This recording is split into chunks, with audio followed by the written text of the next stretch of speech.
Lorna, Doone by R.D. Blackmore. Retold by David Penn. Read by Hugh Kermode. Chapter 1. The End of School Days. I am John Ridd, a farmer of the village of Orr in Somerset, and I have a story to tell you. It is about some things that happened to me in my younger days. On the 29th of November, 1673, when I was 12 years old, John Fry, a worker from our family's farm, came to collect me from my school at Tiverton. He rode his horse up to the gate, leading my own little horse behind him. He was 2 weeks early, so I knew something was wrong. "What are you doing here, John?" I asked him. "It's not the holidays yet." He would not look at me. "Oh, I know that, young Master Ridd, but your mother has saved the best apples and cooked some wonderful cakes, all for you." "And father? How is father?" I said. It was usually father who came to collect me, and it was strange that John Fry hadn't said anything about him. "Oh, he's very busy on the farm just now," he said. But John wasn't his usual self, and I knew this was a lie. When I had packed my bags and said goodbye to my friends, I got on my horse and we started the journey home. It was a long journey from Tiverton to Orr, and in places the road was very bad. John Fry still would not tell me why he had come to collect me, or answer my questions about father. He looked unhappy about something, but I tried to hope for the best, as boys always do. On the hill at the end of Dulverton town, we saw a big coach with 6 horses. In the front seat of the coach sat a foreign-looking woman, and next to her was a little dark-haired girl. I could see from the girl's soft skin that she was from a rich family, and I felt too shy to look at her more than once. She didn't look at me at all. Opposite them sat a very beautiful lady in fashionable clothes, and next to her was a little boy who was about 2 or 3 years old.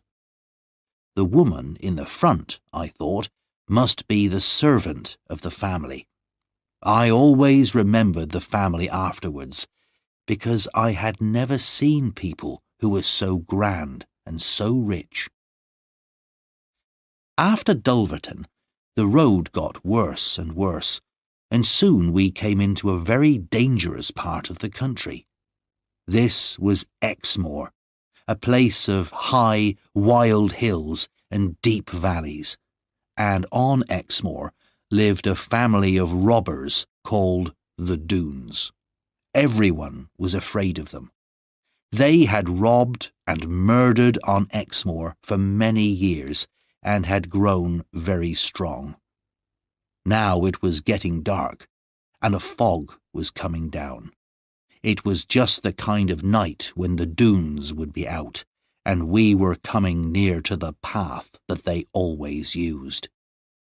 I wanted to ride fast and cross the Doone path as quickly as possible, but John Fry knew better. "Go slowly and quietly," he said, "if you want to see your home again." But when we came to the valley where the Doone path was, we heard the sound of horses. "Hide!" said John, and we rode our horses off the path and hid. But I wanted to look at the Doones, and went up onto a hill above the path. From there I saw a frightening sight. Below me, moving quietly, were 30 horsemen. They were heavy, strong men, like all the Doones, and they were dressed for battle, carrying guns. Tied to their horses were all the things they had stolen. Some had sheep or other animals, but one man had a child across his horse, a little girl. She had on a very expensive dress, and I thought it was probably for this that the Doones had stolen her. I could not see whether she was alive or dead, but the sight of that child made me sad and angry.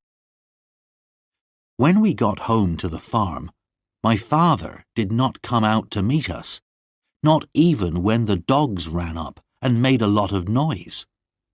Perhaps he has visitors, I thought, and is too busy to come out.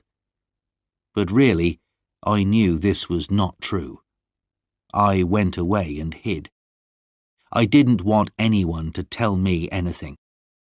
I heard my mother and sister crying when they came out to find me, but I could not look at them. Later, they told me everything. My father had been killed. He had been murdered by the Doones. It happened on his way back from the market at Porlock on a Saturday evening. He was riding with 6 other farmers, and the Doones stopped them and asked them for their money. The other farmers passed their money over at once, but my father was brave. He rode at them, waving his long stick above his head. He managed to hit quite a few heads, but one Doone was waiting at the side of the road with a gun and shot him. Although we knew it was the Doones who had killed my father, it was useless even to ask the local judges or law officers to do anything about it. They were afraid of the robbers too, or were even helping them. The Doones did almost anything they wanted on Exmoor. They were not local people. They came from the north of England, where their leader, Sir Ensor Doone, had been a rich man with a lot of land. But he argued with his cousin, the Earl of Lorna, who had even more land, and because of the trouble he caused, the king took away nearly everything that Sir Ensor owned. A proud, angry man, Sir Ensor refused to make peace with his cousin, and without his land and farms, he became very poor. Then he found that people who had once been happy to know him now turned away from him. After this, Sir Ensor lived his life outside the law. With his wife and family and a few servants, he looked all over the country for a place to live where no one would know him and he could start again. He chose Exmoor, where few people live, and found the perfect place to build a new home. This was the place we now call Doone Valley. It is a green valley far from any town, surrounded by steep, rocky mountains. At first, Sir Ensor lived peacefully, and the local people were friendly, even bringing him presents of food. But as his sons grew older, they did not want to work as farmers, and they began to take whatever they needed from the local farms and villages. They carried off farmers' daughters to be their wives and give them sons, and so, over the years, the Doone family became bigger and bigger. They began as robbers, but robbery had quickly led to violence and murder. The people of Exmoor were too afraid to fight back, because the Doones were big, strong men and excellent fighters, and now only soldiers could hope to break into their valley and defeat them. So there was no punishment for my father's murderer. We buried him quietly, and my mother was left without a husband to manage our farm and take care of her 3 children. We were too young to be of much help to her yet. I was the oldest. Then there was Annie, 2 years younger than me, then little Lizzie. For a while, I wanted revenge. I was strong and growing stronger every day. But my mother always calmed me down when I talked of revenge. She did not want to lose me too, and I used to worry about what would happen to her and my sisters if I were killed. We tried to get on with our lives, but we missed my father terribly. Sometimes my mother and Annie would remember him and cry, and sometimes John Fry saw me with tears in my eyes, which I said was because of the cold wind. Lizzie, though she was the cleverest of us all, was too young to really understand what had happened. So the months passed. I learnt how to shoot with my father's gun, and I worked hard on the farm to help my mother.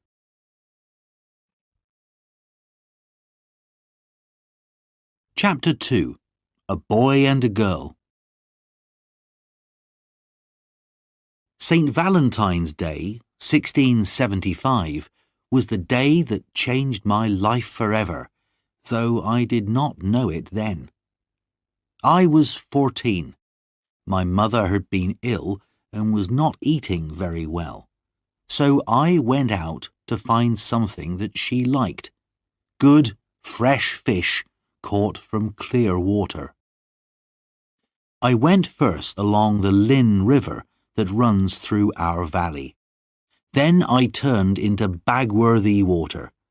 Though I knew that this river led to Doone Valley, I did not think about it.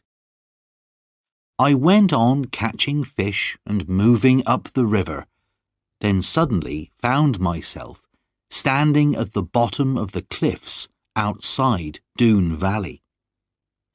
In front of me was a waterfall, a steep hill of smooth, fast-moving water. It was a wild, lonely place, surrounded by tall trees, and it was already getting late.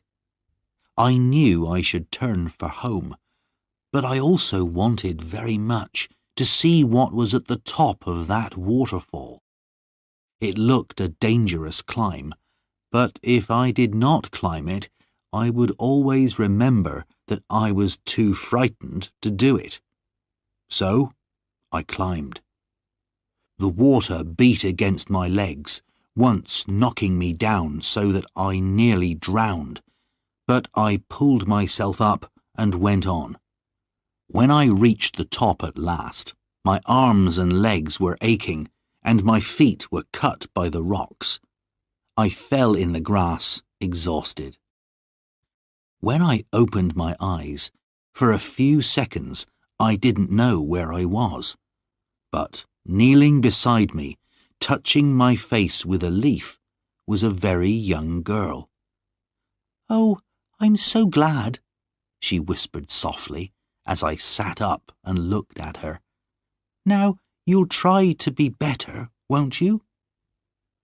I had never heard as sweet a sound as this girl's voice, nor seen anything as beautiful as the large dark eyes that watched me, full of care and wonder. I stared at her without speaking, noticing her long, shining black hair. "What is your name?" she said. "And how did you get here? And what have you got in your bag?" "They're fish for my mother," I said. "Very special fish. But I'll give you some, if you like." "Dear me, you're so proud of them when they're only fish." "But look at your feet. They're bleeding. Let me tie something round them for you." "Oh, I'm not worried about them," I said bravely. "My name's John Ridd. What's your name?" "Lorna Doone," she answered, in a soft voice, and looked down at the grass. She seemed afraid of her own name. Lorna Doone. Didn't you know? I stood up and touched her hand, and tried to make her look at me, but she turned away. I felt sorry for her, and even more sorry when she started to cry. Don't cry, I said. I'm sure you've never done any harm. I'll give you all my fish, Lorna, and catch some more for my mother. But she looked so sad, with the tears running down her face, that my heart ached for her, and I gave her a kiss. At once my face turned red. Here was I, just a simple farmer's boy, but she, though young, was clearly a lady and far above me. She turned her head away, and I felt I should go, but I couldn't. She turned back to look at me. You must go, she said. They will kill us if they find us together.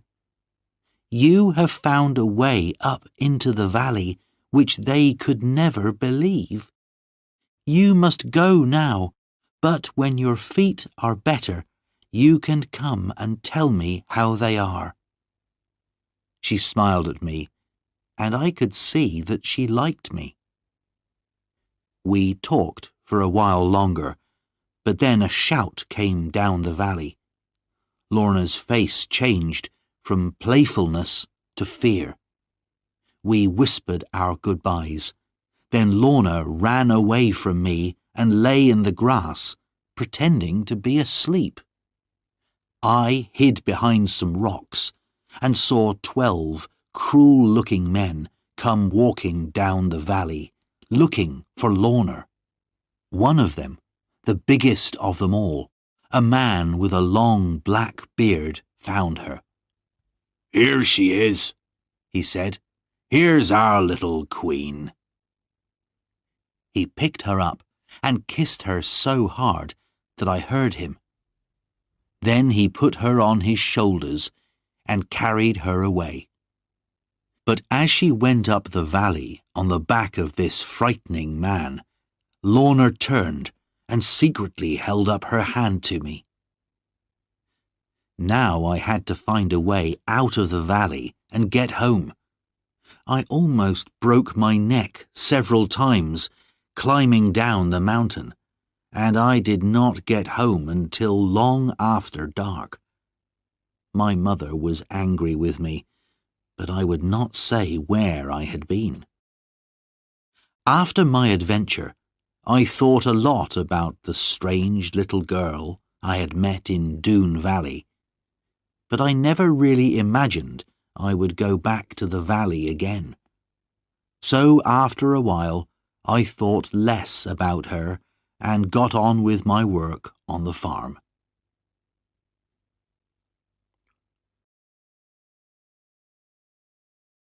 Chapter 3. Back to Doone Valley.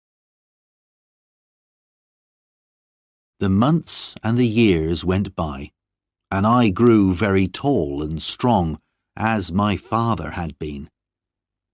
By the time I had finished growing, I was bigger than any man on Exmoor, and could pick up John Fry with one hand and hold him in the air until he begged me to put him down. My sister Annie grew more and more beautiful every year, with her wide blue eyes and soft brown hair.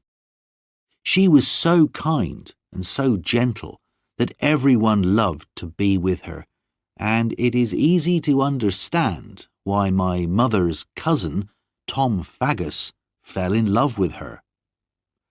Tom Faggus was someone that our family was both proud and ashamed of. For a time, he was one of the most famous robbers in England, and people still tell the stories of his adventures all over the country. He had been an honest farmer once, but a rich man had used the law to steal his farm, and after that Tom took his revenge on all rich men he met on the roads. Perhaps that was why he was so popular with the people, as he stole only from the rich, gave generously to the poor and the sick, and never hurt anyone in his life. While I was still a boy, he came to our farm one day, asking my mother for food and a bed for the night. At first, my mother told him to go away, fearing that we children would learn bad ways from him. But in the end, she agreed. "You may be a bad man in some ways," she said to him, "but there are far worse than you. So come and sit by the fire and eat whatever we can give you." Tom always had a smile and a good word for everybody, and was great fun to be with. All the time he was with us, I saw Annie looking at him very kindly, and over the years we had many more visits from him. As for Lizzie, I never thought anyone would fall in love with her. She was small and thin, and perhaps a little too clever. You never knew what she was going to say next. But I should not talk in this way about my own sister.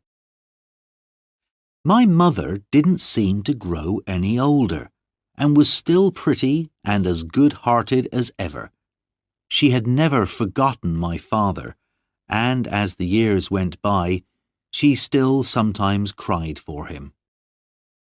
In all this time, if I thought of Lorna Doone at all, it was only as a kind of dream, and the Doone men went on robbing and killing just as they pleased.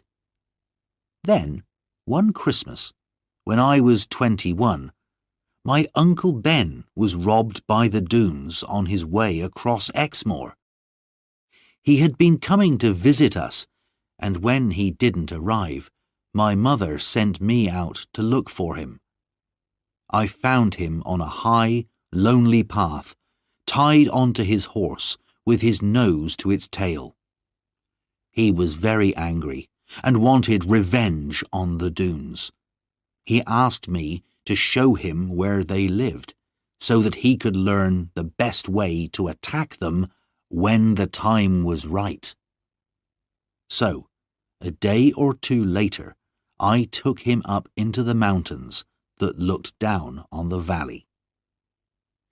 I had not been back this way since I was 14, and on the way I thought of the girl I had met in this valley, of her lovely dark eyes, her sweet smile, her sadness, and her loneliness. At the top of a steep cliff, we looked down into the long green Doone valley. At either end was a narrow gap in the mountain walls. At the further end was the waterfall which I had climbed 7 years before, and at the other was what we called the Doone Gate. This was 2 rocky cliffs facing each other, with only a narrow path between them. It was like the gate of a castle, and it seemed impossible to break into the valley. But Uncle Ben saw a way. "Do you see how you could attack them?" he said. "If you put big guns along the cliffs on both sides and fired down into the valley, you could defeat the Doones in half an hour." But I was not listening to him. I was looking across to the waterfall end of the valley, and a little figure in white walking there, someone who walked with a very light step. My heart began to beat more quickly, and the blood came to my face. In 7 years I had half forgotten her, and she would never remember me, I thought. But at that moment, once and for all, I saw my future in front of me. Lorna Doone. On the way home I was quiet, and Uncle Ben asked me many times what was wrong with me, but I could not tell him. The truth was, I had decided to go back into Doone Valley. I waited until St. Valentine's Day, the exact day when I had first entered the valley. Again, I followed the river, and again I climbed the waterfall. Although I was 7 years older, the climb was not easy. When I got to the top, I looked around me carefully. In the early spring sunshine, the valley was beautiful. As I looked at the stream and the fields of grass on either side of it, I forgot about any dangers. And then I heard someone singing in a beautiful voice. At first, I hid behind a rock, but when I looked out, I saw the lovely sight of Lorna Doone coming towards me, along by the side of the stream. Her beauty frightened me. How could I, only a farmer, talk to her? But something seemed to pull at me, and I came out from behind the rock. At first, she turned to run away, not knowing who I was. But then I said, "Lorna Doone," and she seemed to remember me. A smile broke out on her face. "I'm John Ridd," I said, "the boy who gave you those beautiful fish 7 years ago today." "Oh, yes, the boy who was so frightened that he hid behind those rocks. I remember. And do you remember how kind you were, and how you wanted to help me? And then you went away, riding on a big man's shoulders, and pretending you had never seen me, but you looked back and waved at me?" "Oh, yes, I remember everything, because it isn't often I see anybody, except, well, I just remember, that's all. But don't you remember, sir, how dangerous this place is?" But I couldn't answer her. She had kept her eyes on me all the time, large eyes of a softness and brightness and beauty that took my breath away. I felt love taking hold of me, a love too deep and too strong for words. How could I explain feelings that I did not really understand myself? She turned her eyes away from me. "I don't think you can possibly know, John Ridd, the dangers of this place, or what its people are like." I could see that she herself was very frightened. She was trembling, from fear that someone might see me while I was there and hurt me. To tell the truth, I also grew afraid, and thought I had better go and say no more until the next time I came. I touched her white hand softly. "Don't be afraid," I said. "I'll go now, but I'll come again soon and bring you some fresh eggs from our farm." She reminded me again of the danger. "But," she went on, "it seems that you still remember your secret way in." And she smiled at me kindly.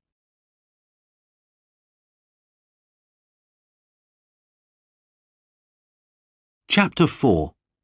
Lorna's Story. I went home with my head in the clouds and my heart on fire with love. All that week I could not stop thinking about Lorna, and I did my work on the farm in a dream. Soon I went to see her again. This time, when she saw me, she came quickly towards me. "Mr. Ridd, are you mad?" she said. There are men on guard all round the valley. We must hide at once." She took my hand and led me to her secret place, which was a kind of room hidden in the rock of the mountain. It was a green, peaceful place, open to the sky above, but the only way into it was through a narrow entrance in a cave.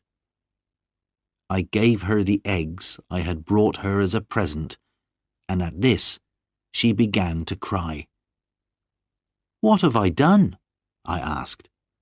"It's nothing you've done," she said. "It's just a sadness that I feel when I see anything from the world outside. And you've been very kind, and I'm not used to kindness." I wanted to put my arms around her and kiss her, but I knew this would be wrong. So I sat and listened, and I think this made her like me more, because she began to tell me her life story. She told me everything except what her feelings were towards John Ridd. "Only 2 people ever listened to me or try to help me," she began. "One is my grandfather, Sir Ensor Doone, and the other is my uncle, a clever man whom they call the Counsellor. My grandfather is a very old and very hard man, except with me. He seems to know what is right and wrong, but not to want to think about it. And the Counsellor smiles a lot and talks about what is right and good, but he never does a good thing himself. My Aunt Sabina used to take care of me, and she taught me very carefully. She was a good person, honest and kind, and when she died, it was like losing a mother. Now there is only one woman I can talk to, Gwenny, my servant. She is my closest friend. I don't remember my father, but they say he was the eldest son of Sir Ensor Doone, and the bravest and best of them all. They say, because of that I am their queen. I dream of a world outside this one, Mr. Ridd, a world of peace. This valley is green and beautiful, but all around me is violence and robbery and stupid behaviour. I can't come down to their level. I can't forget myself and live like them. And strange questions come to me that they can never answer. When I try to think about the past, about my early childhood, I can't remember anything. I want to know what I am and why I am in this place. I suppose you think that's strange. Perhaps people who are happy and at peace don't need to ask questions like those. Here, Lorna began to cry again. I could think of nothing to say, but I dried her eyes for her.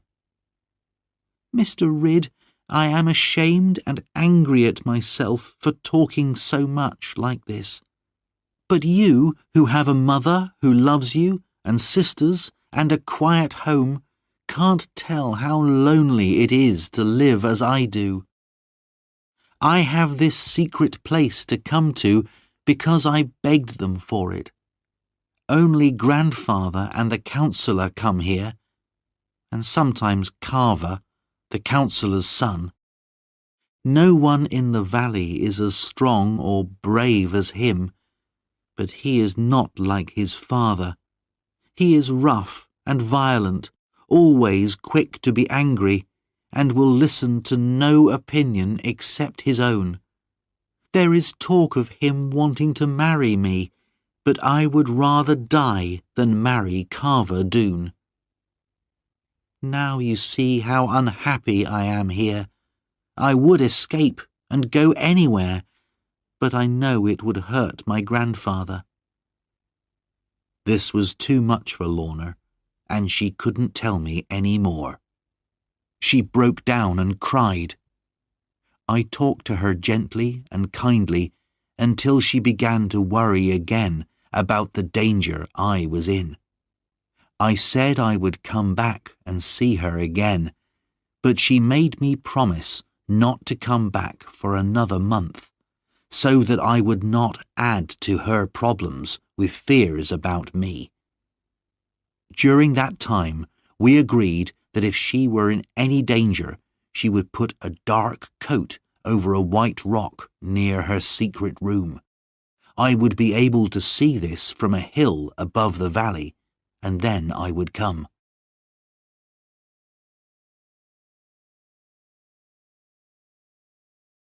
Chapter 5. To London. But I was not able to see Lorna again as soon as I had hoped. Before the month had passed, I was called away from home in a very strange and unexpected way. One afternoon, as I was outside the house, feeding the horses, a stranger rode up to our gate and shouted at me. He was a tough-looking, hard-faced man, about 40 years old, with small, quick eyes, and he was dressed very differently from the way we dress in Exmoor. He said he was looking for Plover's Barrows Farm and a man called John Ridd. When I told him he had found them both, he introduced himself as Jeremy Stickles, a servant of the king, and he gave me a letter. I looked at him in alarm, but he said there was nothing in the letter to worry me. At the top of the letter, my name was written in large letters. I read, "To John Ridd. This letter is to order you to appear before the King's judges in London and tell them anything you know about some matters which may be harmful to the King and the country." Jeremy Stickles seemed very pleased by my fear and surprise at the letter, but he said again that no one was going to hurt me. All I had to do was tell the truth. When my mother read the letter, she became very worried and began to cry. She wondered how the king had heard of me and what he wanted to do with me. But Mr. Stickles, who wasn't really as hard as he seemed, explained everything carefully to her. He told her that the king only knew of me because the stories of my great size and strength had reached even London. He had heard I was a good man and thought I could help him, that was all. This made my mother feel better, but I was very unhappy. I was thinking of Lorna. How could I tell her I was going away? I had promised not to go back to the valley for a month, and that was still a few days away. But how terrible it would be if she came to look for me at the end of the month and I was not there. I would have to break my promise and go before the agreed time. Mr. Stickles was happy to stay at the farm for 1 or 2 days to try our good Exmoor food, so I used the time to look for Lorna. But I saw nothing of her in the valley, and no signal that she needed me. There was nothing else I could do. Mr. Stickles wanted to go, and I had to leave for London without seeing her. A journey to London was both long and dangerous in those days because of all the robbers on the roads. As I said goodbye to my mother and sisters and took my last look at the farmhouse, I felt very miserable. But Jeremy Stickles was a good companion. As we rode, he told me many amusing stories of London life and we became the best of friends. I did not like London. It was a crowded, dirty place, not at all like Exmoor, and, even worse, I had to wait more than 2 months before the king's judges were ready to see me. There was a lot of trouble in London at that time, with arguments between the king and the city of London. Nobody had time to talk to John Ridd, but I was not allowed to leave and go home. At last, I was called to see Judge Jeffreys. Jeremy Stickles had told me about Judge Jeffreys.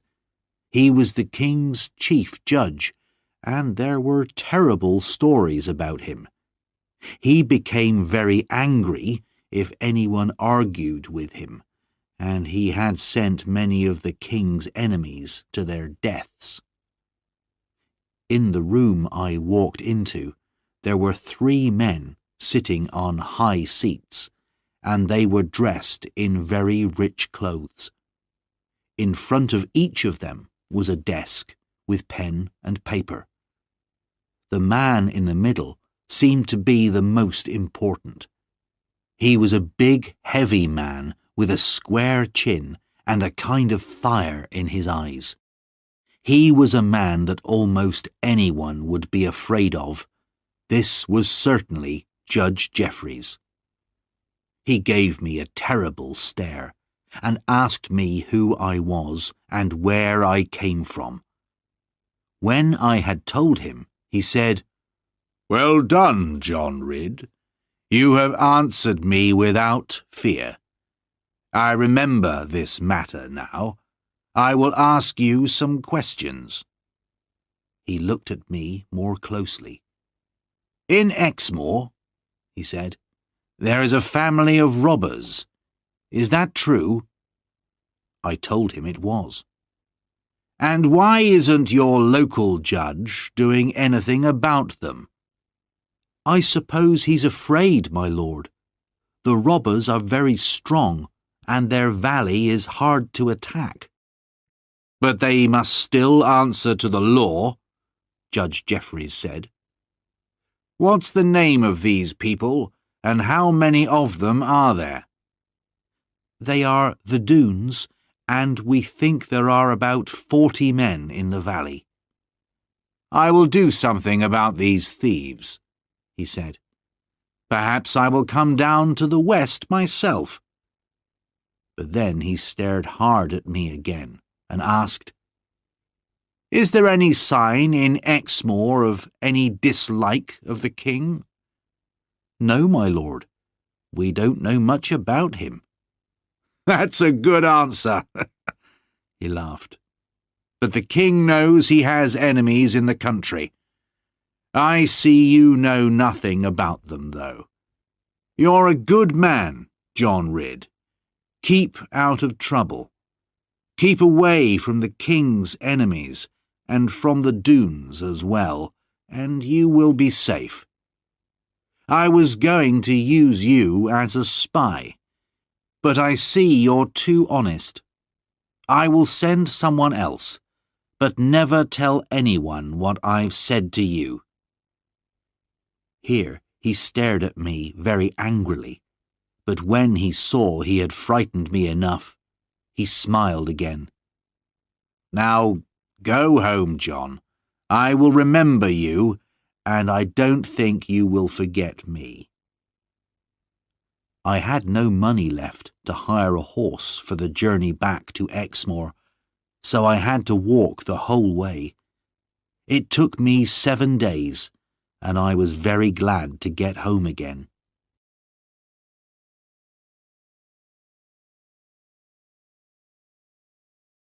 Chapter 6. Lorna's New Troubles. When I arrived at the farm, Mother held me tightly and cried for half an hour. I gave everyone all the presents I had bought for them in London, but of course, what I wanted to do most of all was find Lorna and see how she was. I wanted to tell Mother all about her, but the thought of my father's murder by the Doones stopped me. There was little chance that Lorna would love me, so why should I worry my mother about it? As soon as I could, I went to Doone Valley. But there, I could not believe my bad luck. When I looked from the cliff top, I saw Lorna's sign, her coat on a white rock. She had needed me, and now perhaps I was too late to help her. I climbed round the outer cliffs to the waterfall, and was soon looking down towards the green fields of the valley. I stood and waited, not caring now if anyone saw me. And then, at last, a little figure came towards me. I could see she was frightened, so I went towards her slowly. "Miss Lorna, I saw your sign on the white rock, that you needed me." "Oh yes, but that was a long time ago. 2 months or more, sir." And she looked away. She looked so sad that I thought everything was over between us, and tried to turn away and go. But when she saw that I was hurt and ashamed, she ran towards me and took my hands. "Oh, John, I'm sorry. I didn't mean to hurt you," she said. How happy I was to hear her call me John. Then she led me away to her secret room, through the cave in the mountain. Since it was partly open to the sky, plants and flowers were able to grow there, and now, in the late summer, it was beautiful. She could not look at me at first, but when she did, I could see that she had been crying. "My grandfather is not well," she said, "and now Carver Doone and his evil father, the councillor, have more control over the Doones. They want me to marry Carver. Not immediately, I am only 17, but they want me to give my promise in front of my grandfather that I will marry Carver. They say it's for the peace of the Doones. That's why I left the signal out for you, Mr. Ridd. They wanted to force me, but my grandfather would not let them. They won't do it, at least while grandfather is alive. But they're watching me and following me, and I can't go where I want any more. Gwenny is helping me. If she wasn't, I couldn't even be here talking to you. But perhaps even you don't care about me any more." Her eyes filled with tears, and I quickly explained about my journey to London. I told her how much I had missed her, and how I had worried about her all this time. Then I showed her the present I had brought her from London, a ring with blue and white stones. At first, she cried even more, and then came and sat so close to me that I began to tremble. Then I picked up her hand, and while I was pretending to look at its beauty and softness, put the ring on her finger. "Oh, Mr. Ridd," she said, her face going red. "I thought you were much too honest and simple ever to do something like this. No wonder you are good at catching fish. But no, John, you have not caught me yet, not completely, though I like you very much. And if you will only keep away, out of danger, I will like you even more." With tears still in her eyes, which seemed to come partly from wanting to love me as much as I loved her, she kissed my head. Then she gently took my ring off her finger, and kissing it 3 times, gave it back to me. "John, I cannot take it now," she said. "It would not be right. I will try to love you dearly as you could wish. Keep the ring for me until then. Something tells me I will earn it very soon." This time, I promised Lorna that I would not come back to see her for 2 months. If Carver or the counsellor became violent towards her, she would signal me as before. 2 months was a long time to wait, but because of what she had said to me, I was happy. Very soon after that, I told my sister Annie about Lorna. I knew she would keep my secret, and it was good to be able to talk to her about my troubles. Then she gave me a surprise. Tom Faggus had asked her to marry him, and she had agreed. But although Mother liked Tom, we both knew she would not like her daughter to marry him. And how would she feel about me wanting to marry Lorna Doone? We promised to help each other if we could. On the very first day after the agreed 2 months, I went to find Lorna. But this time, when I got to the top of the waterfall, she was not there. I waited for hours, but she didn't come. Then I saw something that made me afraid for her. While I was hiding behind a tree, a big man appeared, walking lazily down the valley. He wore a wide hat, a dark jacket, and tall boots, and he carried a gun over his shoulder. As he came closer, I could see his face clearly, and there was something in it that turned me cold with a kind of horror. It was a face that never smiled, and in his eyes was only cruelty. I did not doubt that this was Carver Doone. And this was the man, I thought angrily, who planned to marry Lorna. He had no idea I was there, but I almost hoped he would discover me. If we could fight hand to hand, a fight between us would be fair, as he was the only man I knew who was near my size. But I knew it would be a mistake to fight Carver. Whether I won or lost, the Doones would learn about me, and I would never see Lorna again. When by the evening Lorna had still not appeared, I went home. I went back to the valley every day for 2 weeks, but never saw Lorna. I saw Carver Doone again, though, walking with his gun round the top of the valley, and that worried me. I was sure that Lorna was in danger. I would go into Doone Valley and find her. This time, I decided to go by the Doone Gate. It was a dangerous route, but I knew it would be useful to know how the Doones defended the main entrance to their valley. At night, the Doone Gate, with its tall black cliffs and sharp rocks, was a frightening place. There were no guards outside, and very quietly and carefully I entered the narrow, dark path between the cliffs.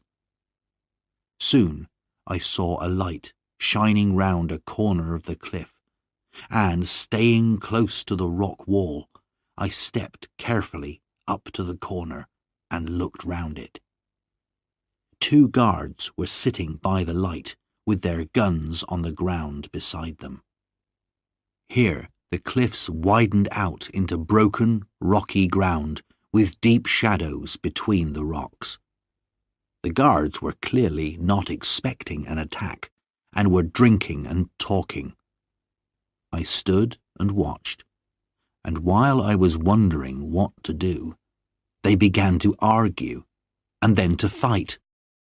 This gave me my chance. I went slowly along the cliff wall, and then moved quickly into the shadows of the open rocky ground.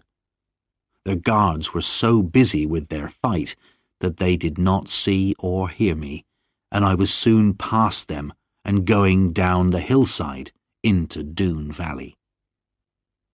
Lorna had told me that her grandfather's house was the first one after the gate. So, carefully and quietly, I went towards it and stood below one of the windows. I could not shout or call out because there were other guards around the small village. But luck was with me that night. Lorna came to the window, opened it, and looked out up at the night sky. I whispered her name. She jumped in alarm, but then looked down and saw who I was. "John," she said. "Oh, John, you must be mad." "I was going mad because I didn't know what had happened to you, but you knew I would come." "I hoped you would, but do you see, they have put these bars across my window." She put her hand out through them, and I took it and kissed it, and then held both her hands in mine. "Oh, John, you'll make me cry," she said, though I could see she had already been crying. "We can never be together. Why should I make you unhappy? Try to forget me." "Never," I said. "If we want to belong to one another, Lorna, no one can stop us. Only God, if he wishes it. Now, tell me, why have you been kept in prison here?" "My grandfather is very ill now. I am afraid he won't live long. The councillor and his son are the masters of the valley. They want me here, where they can see me, so that I can't escape from Carver. And Gwenny is not allowed to move about now, so I couldn't send you a message or signal you. You must watch this house day and night, John, if you wish to save me. There is nothing they wouldn't do if my poor grandfather— Oh, I can't think only of myself when I should think of him." "How can I leave you even one more night here, Lorna?" I said. "You must, John," she said. "You're so brave, but I love you too much to let you stay any longer. Yes, it's true, but I cannot leave my grandfather while he is dying. So if you love me, John, you must go." "I'll go for now, but when I hear that your grandfather has died, I will come and get you out of here. If I promise to take you safely away, will you come with me?" "Yes," she said. "Of course I will." So now I took her hand in mine again and put my ring on her finger. I had kept it in my pocket since the day I had first brought it to her. This time she kept it, though she cried and held my hand tightly. "Oh, John, this can never, never be," she said.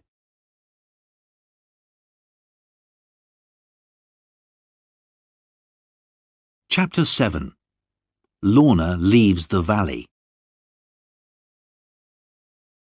I left Doone Valley by my own secret route and went home to make plans for bringing Lorna to the farm. It was time to tell Mother all about Lorna and the danger she was in. At first, Mother was very angry and unhappy at my news.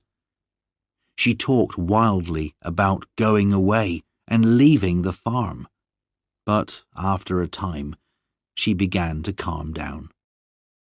"When you see her, Mother," I said, "I'm sure you will love her like a daughter, and I know she will love you with all her heart. She is so good and gentle." Mother was too kind-hearted to be angry for long. She cried a little more, then smiled and said, "Well, God knows what is good for us. You must bring her here, John, and I will teach her how to be a farmer's wife." Lorna and I had agreed a new signal.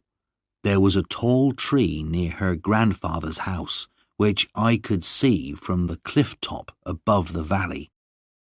In the top branches of the tree there were 7 large birds' nests from the last summer.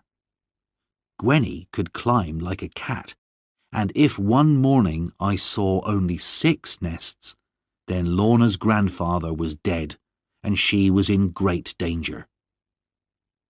It was a bad winter that year.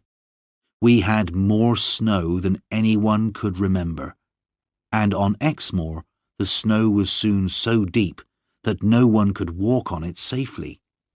I had to find a way to cross this, but I had an idea.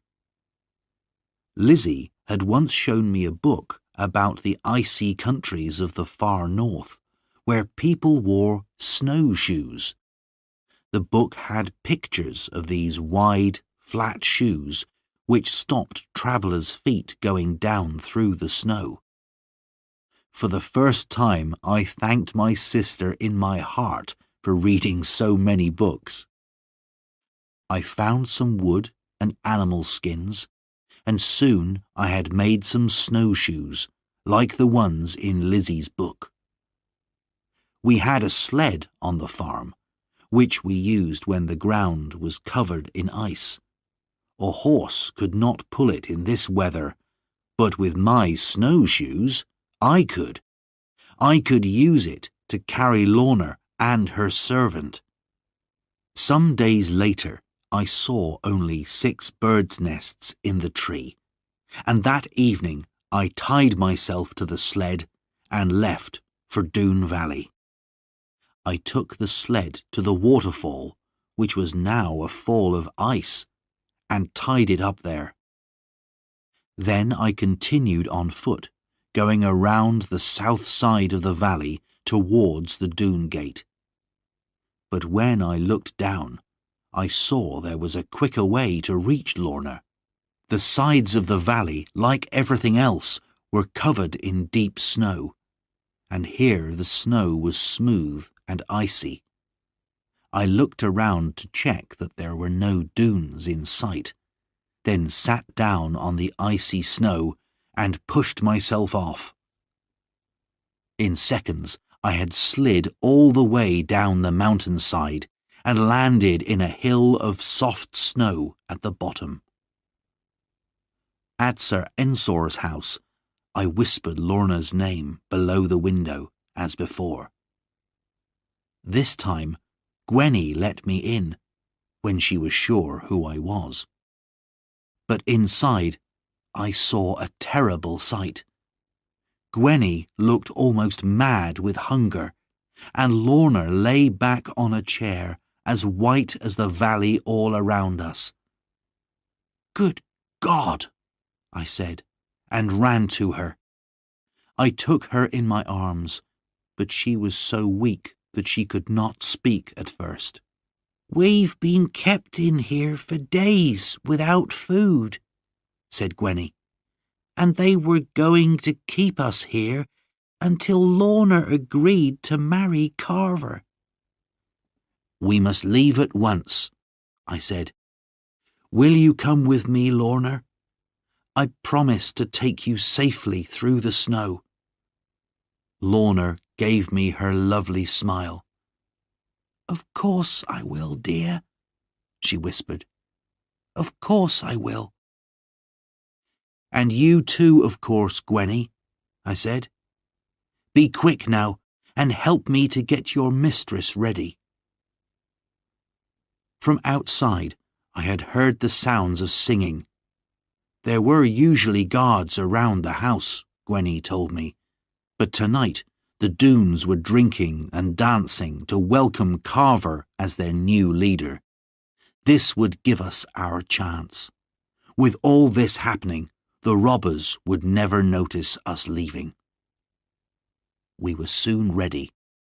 I picked up my beautiful Lorna and carried her through the snow and the darkness to the other end of the valley. Gwenny was able to follow us, putting her feet in the places where my snowshoes had been. I made Lorna comfortable in the sled, with her little servant beside her, and I told her to hold on to Lorna tightly.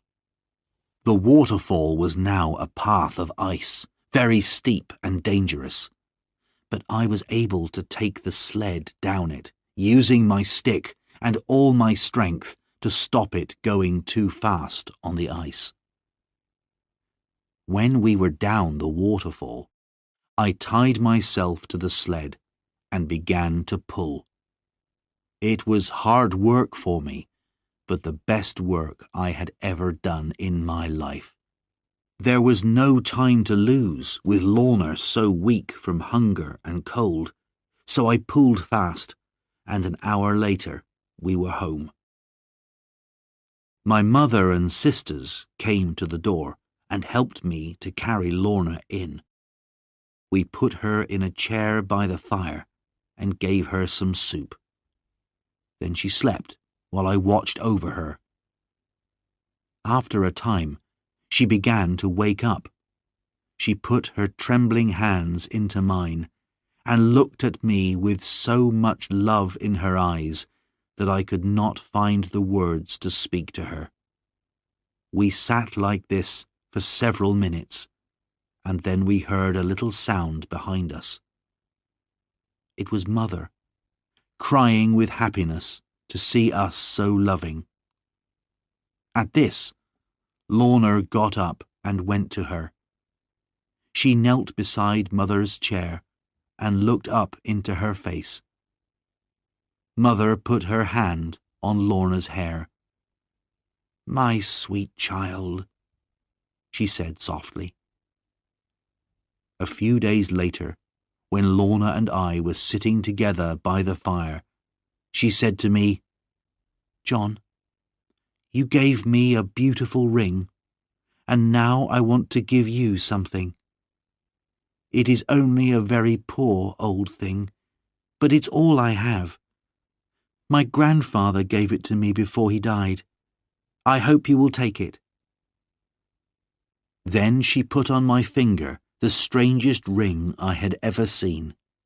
It was very old, and there was a picture on it.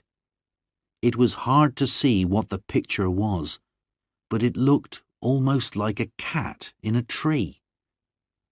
"I shall wear it, my love," I said, "until the day I die."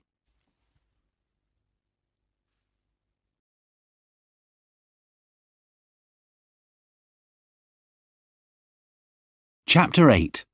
The Attack. Soon, everybody in our part of Exmoor knew that Lorna Doone was at Plover's Barrows farm, so I knew the Doones would come looking for Lorna as soon as they could. But for now, the weather saved us. They could not move in the snow, and when the rains came in spring, they had even bigger problems. The rains were heavy, and when the snow also turned to water, the rivers became very high. In Doone Valley, the robbers' homes were almost under water. They needed most of their men to take care of their village. If they attacked us, we knew it could not be with as many men as they would like. Spring also brought a visitor for Annie. The snows had kept Tom Faggus away from the farm all winter, but now he came to see her, and he had something to tell her. "Before the snows came," he said, "I went to London, and I have something to show for it." Then, out of his pocket, he took a letter. It looked very important, and had the king's sign on it. "What do you think it is?" We all looked at it, but it was full of long lawyer's words, and no one could understand what it meant. "I'll tell you what it means," laughed Tom. "It means that I am not a criminal anymore. This letter says that the king is ready to forget all my years as a robber, and I am a free man." We all wondered how this could be, but then Tom explained. "I spoke to Judge Jeffries. He knows me. He said, 'If you promise never to rob again, you can go free. There's enough for the king to worry about in this country already with all his enemies. So if we can forget about you, that's good enough for us.'" Everyone felt proud of Tom. We thought it had been very brave of him to go to Judge Jeffries, but now he had something even better to tell us. With the money he still had, Tom had bought some land. He was going to live an honest life and be a farmer again. So we were not surprised when Tom asked Mother if he could marry Annie. Mother was not very sure of the new farmer Faggus. She was afraid that he would get bored with farming and go back to being a robber. But she could see that he loved Annie very much, and between us, Annie and I managed to persuade her. Now we began to prepare for the Doone's attack. Though the rivers were still high, people had begun to see a few of the robbers out on the roads, and we knew it would not be long before we would have to fight them.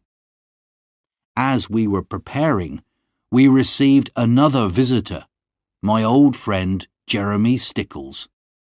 This time, though, he had not been sent to find me. To our surprise, he told us that he had been spying in Exmoor for many months. He had been sent down this way again by Judge Jeffries and the king. "You must not tell anyone what I'm doing," he said, "but I have been sent to do important work. The king has many enemies, and now I have been given some soldiers, though only a few, to help me look for them. But I have to ask you, can my soldiers and I stay here for a while?" I agreed immediately. When the Doones attacked, it would be a great help to have soldiers staying in the house. I told Jeremy all about Lorna, and he promised to help defend our farmhouse against any Doone attack. The next day, Stickles came with his men. There were only 6 of them, but even to have these was a help. All we could do now was wait and be ready each night for an attack. One day, I came home late from the fields and found all the women trembling with fear. Lorna had seen Carver Doone. She had gone out in the evening to look at some flowers by our stream. There were thick bushes on the other side, and when Lorna looked up, she saw 2 cruel black eyes staring at her. She was too frightened to move. Carver could not cross the stream because the water was too high. But he lifted his gun and fired at the ground by Lorna's feet. "Unless you come back tomorrow," he said, "and tell me how to destroy that farmer Ridd, who will soon be a dead man because of you, this will be the place of your death." Lorna told us this, trembling. We knew that Carver would not wait until tomorrow, and we got ready for an attack that night. When the Doones attacked a farm, they always started fires in the hayricks first, to frighten everyone and show what they could do. So, when darkness came, I went with my best gun and a heavy stick to one of the hayricks and waited beside it. I had made sure that Lorna stayed in the house, but little Gwenny climbed a tree near the river. From there, she could see up the river to the only place where it was possible to cross. Soon the moon came up, and before very long, Gwenny came running towards me. "10 of them, coming across the river," she said. "They'll be here in a minute." "Go into the house and tell Mr. Stickles and his men. I'll stay here and watch," I said. The robbers broke down our gate and rode towards the house.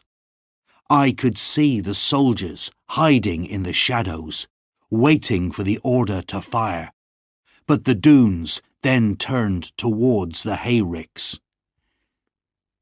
"Kill every man and every child, and burn the farm," came the deep voice of Carver Doone. "Start over there." He was pointing to the hayrick where I was, though he could not see me. "But remember, Lorna is mine, and I will kill any man who touches her." As Carver spoke, I pointed my gun at him. But, will you believe me, I didn't shoot. I had never killed a man, nor even badly hurt one. I did not think it was an easy thing to do. Now I can say that I wish I had killed him. But I put my gun down and picked up my stick, a more honest weapon than a gun, I thought. 2 young Doones came towards me with burning sticks.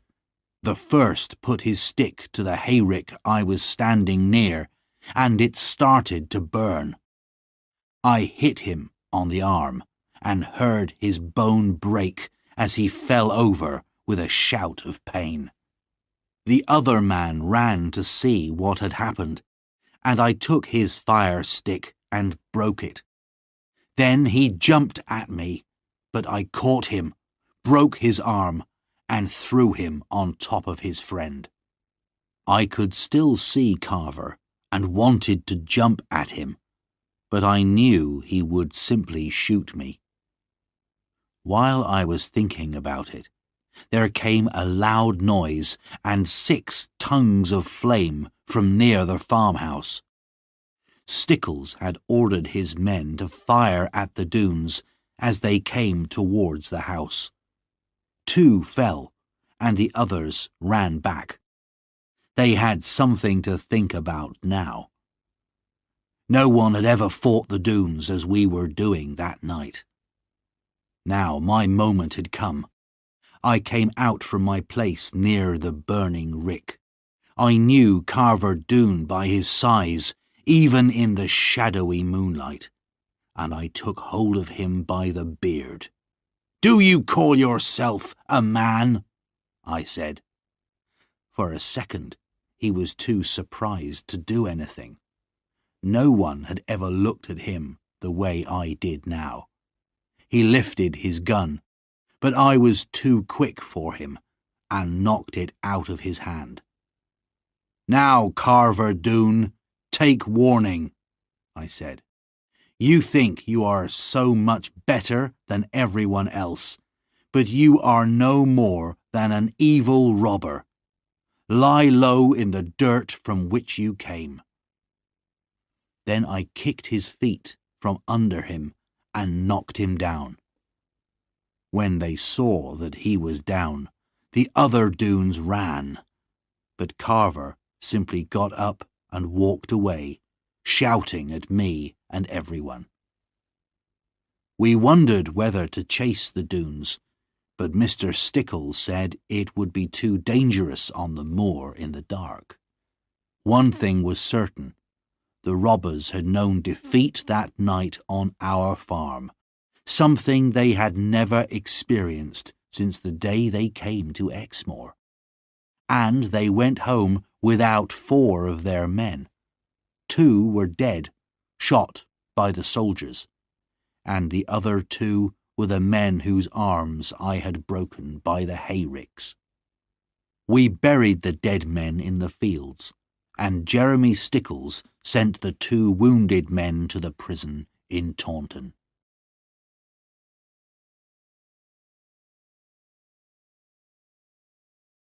Chapter 9. Lorna's True Story. The Doones' attack had been defeated. We knew that they would come again as soon as they could, in larger numbers, but for now, Jeremy Stickles gave me something else to think about. My dearest wish was to marry Lorna as soon as I could, but after Jeremy's story, I began to wonder if it would ever be possible. A few days after our battle with the Doones, Jeremy said he had something to say to me. John, I didn't think the time was right to tell you this before, but now you must hear what I have to say. As you know, I've been riding around Exmoor for many months, looking for information that might be useful to the king. I remembered all that you told me about Lorna, and I think I have discovered something about her.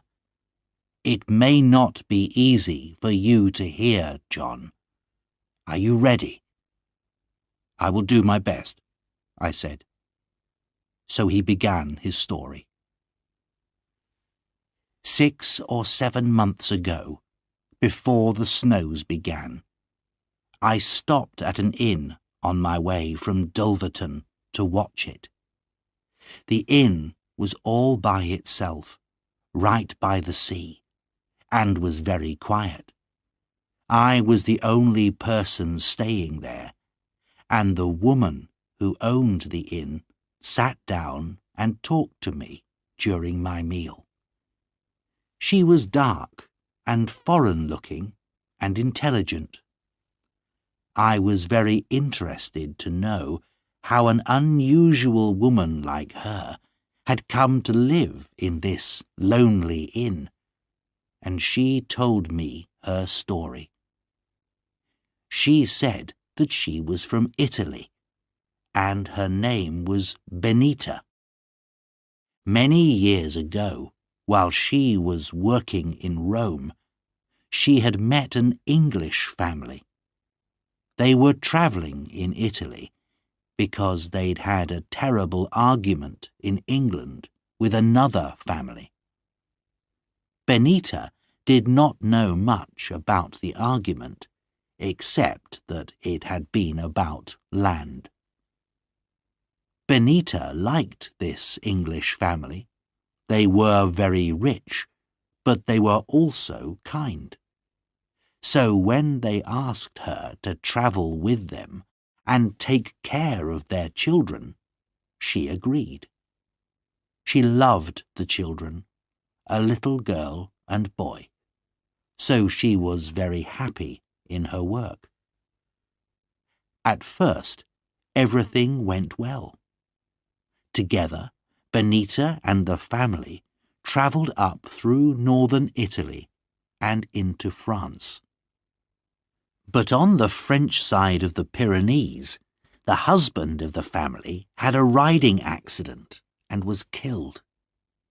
His wife was deeply unhappy and would not move from the place where he had died for many months. But finally, she decided to go home to England and try to start life again. Benita stayed with her, and they took a ship to the Devon coast. They stayed at Exeter and then left in a coach for Watchet in the north of Somerset. The lady had a house there where she planned to live. They were warned at Dulverton about robbers on the roads, but the lady would not listen. She even travelled at night which, as we know, is a very dangerous thing to do. So, of course, they were attacked by robbers. It happened near the sea. The coachmen drove onto the sand, and the robbers followed on their horses. The coach's wheels began to go down in the soft sand, and as the robbers came nearer, the lady pointed to one of them and said, "I know that man. He is our family's old enemy." Then a great wave crashed against the coach and turned it over. Benita hit her head on the door and could not remember what happened. The next thing she knew was that she was lying on the sand and the robbers had gone. She looked around for her mistress and saw her sitting on a rock with her dead son in her arms. The little girl had disappeared. Benita and the two coachmen took the lady into the town, but later that night she died. "This is a sad story," said Jeremy. "Give me a drink, boy." I saw that there were tears in the brave man's eyes. "What was the lady's name?" I asked. "And what happened to the little girl? And why did Benita stay there?" "I will answer the last question first," said Jeremy. "That's the easiest. Benita stayed in that place because the Doones, if that's who they were, stole everything from the coach, and she had no money. She could not go back to Italy. She married a man who lived near the place because he was kind and could give her a home. But the little girl, Jeremy, what happened to her?" "John, can't you see it? You are more likely to know than anyone in the world. As certain as I sit here, that little girl is Lorna Doone." The truth was, I had guessed this almost from the beginning of Jeremy's story, but it was almost too painful to believe, and I wanted Jeremy to say it. When he described the coach leaving Dulverton, the picture was very clear to me, because I remembered that coach, with the foreign-looking woman, the beautiful lady, the little boy, and the young, dark-haired girl. I had seen them on the day John Fry came to collect me from school, on the day I learnt my father had died. I also remembered the frightening sight I saw later that night, of the Doones riding with the things they had stolen, and the one with a little girl across his horse in front of him. I also remembered my anger. Now I saw how the very same day had been the blackest and unhappiest of both my and Lorna's childhood days, and how from the very start our lives had been joined together. But there was still one question to answer. "What was the family's name?" I said. "The father was Lord Dougal. He came from a very grand family. But there is more to this. Look at your ring, John, the one that Lorna gave you. Look at that strange sign of a cat in a tree. I saw that same sign above the inn door. That is the sign of the House of Lorne. It is the family that Lorna's mother came from. John, your Lorna belongs to one of the richest and most famous families in England."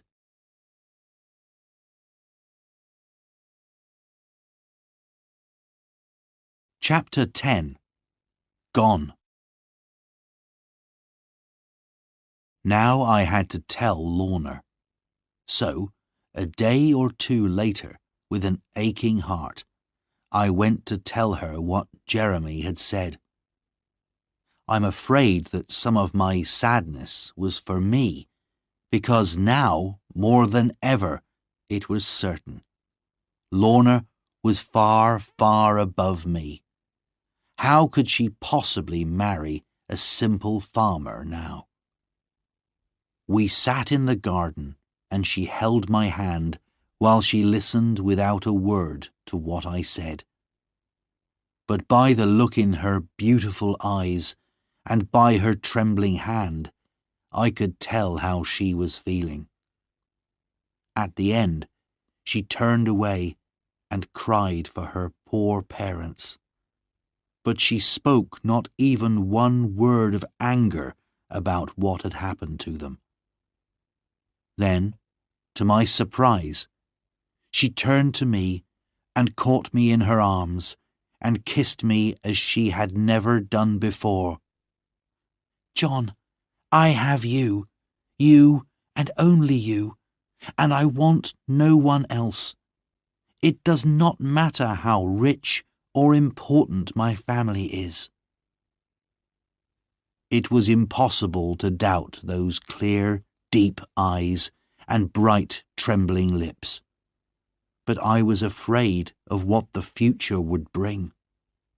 To me, she was Lorna Doone, but to the world, she was Lady Lorna Dougal, young, beautiful, and rich. And if the world learnt about her, it would want to take her away from me. Now, the date of Tom and Annie's wedding was decided, and I went to Dulverton to buy a present for them. As I was riding, I had time to think more about what Jeremy had told me. It was clear from his story that Lorna's mother's family, the Lornes, were the family with whom Sir Ensor Doone had argued about land before he came to Exmoor. This explained why Lorna's mother had called him her old enemy when she saw him that terrible night. And this must be why the Doones had carried Lorna away and kept her, and never told her who she really was. If they could marry her to a Doone before she learnt the truth, perhaps they hoped in this way to get the Lorne family's land. They would be rich and important again, and at the same time have revenge on the Lornes. But it would have to be a lawful marriage, so Sir Ensor had taken good care of Lorna and kept her safe from the wild Doone men. And Carver, seeing how beautiful Lorna had become, had decided to marry her himself. In Dulverton, I stayed with Uncle Ben and his granddaughter Ruth. She was a beautiful and intelligent girl, and had often been very kind to me. I did not spend too much money on a present in Dulverton. I was saving for my own wedding to Lorna. I had told her that if her family's great riches ever came to her, I would not touch any of her money. In fact, we had both agreed that we would give nearly everything to the poor and live simply. 3 days later, dreaming hopefully of the future, I walked into the kitchen at home and saw immediately that something was wrong. Then Mother and Annie told me that Lorna had gone. 2 men had come from London. They were lawyers and had been sent by the king's judges to take Lorna away. The judges had heard that she was still alive, and they and her uncle had ordered her to come to London. Her uncle was Earl Brandir, the last living person in her family, and Lorna now had to live with him. She could not refuse. She was not yet 21, so she had to do what this uncle and the judges said. Of course, she had begged the lawyers not to take her, but they said they had their orders, and they could not wait for her to say goodbye to me. Upstairs, by my bed, Lorna had left me a letter. I ran up to read it. She said she loved me, and she said goodbye, and the letter finished like this. John, we have been through so many troubles and dangers, but there is no doubt that we belong together. You must believe me. Whatever happens, I am yours. But I could not stop myself from thinking, it is over. Later, I wondered how the judges and Lorna's uncle had heard that Lorna was still alive. Perhaps Jeremy Stickles had mentioned her in his spying reports to the king and Judge Jeffreys. Perhaps the Doones themselves had sent the news to London in order to get their revenge on me. The daughter of so famous a family would not be allowed to marry a simple farmer and live quietly in Devon. Jeremy was away on one of his spying trips now, so I could not ask him about it. But anyway, there was nothing he could do. The weeks and months passed, and life on the farm seemed lonely and empty. After Annie married Tom and went to live with him, I felt even more alone. Sometimes I used to go over and see her in her new home, but it was not the same as having her by my side, the friend and companion from my childhood days.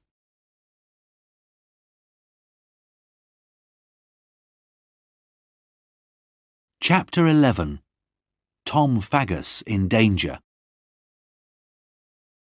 We still lived in fear of another attack from the Doones, and now that the soldiers had gone, we had no one to help us.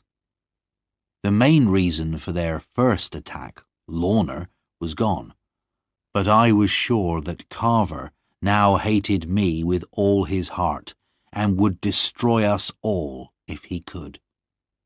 However, Jeremy Stickles brought us some good news one day. The king had at last agreed that the robbers should be punished, and that Jeremy should do whatever was necessary to catch them. So perhaps the Doones were saving their strength, preparing for a much bigger fight than their argument with me. Then, something happened which made everyone afraid for the future. Suddenly, King Charles II died. There was terrible trouble in England, as everyone argued over who should be the new king, and soon fighting began. I wondered if all this would bring any danger for Lorna, but the truth was, I knew very little about her now. She had not written to me since the day she had left, or even sent a message. I only knew what I had heard from travellers in the town. They said that young Lady Lorna Dougal was much talked about in London as one of the most beautiful women in the city. I became more and more certain that she had forgotten all about John Ridd among the brighter stars of London. In June, the fighting became more serious. There was now a new king, James, the son of Charles II. But many people in Dorset and Somerset were against him, and had joined an army of rebels. There was no chance now that Jeremy Stickles and his soldiers would fight the Doones. King James needed all his men to fight the rebels. At first, We were very worried. Surely the Doones would attack us now. But the Doones had seen a new hope for their future.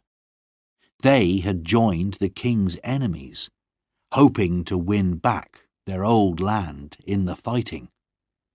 So they had sent most of their men to join the rebels, and were too busy again to worry about the Ridds, at least for a while.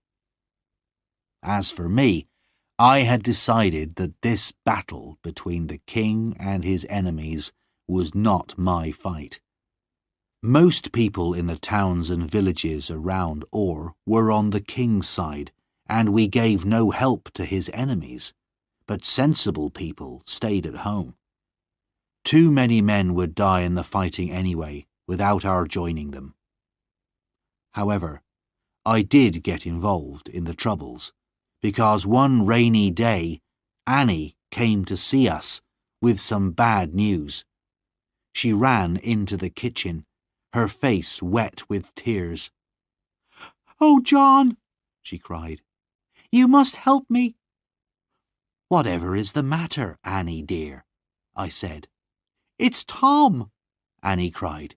"He's gone to join the rebels, and you must go after him and bring him back."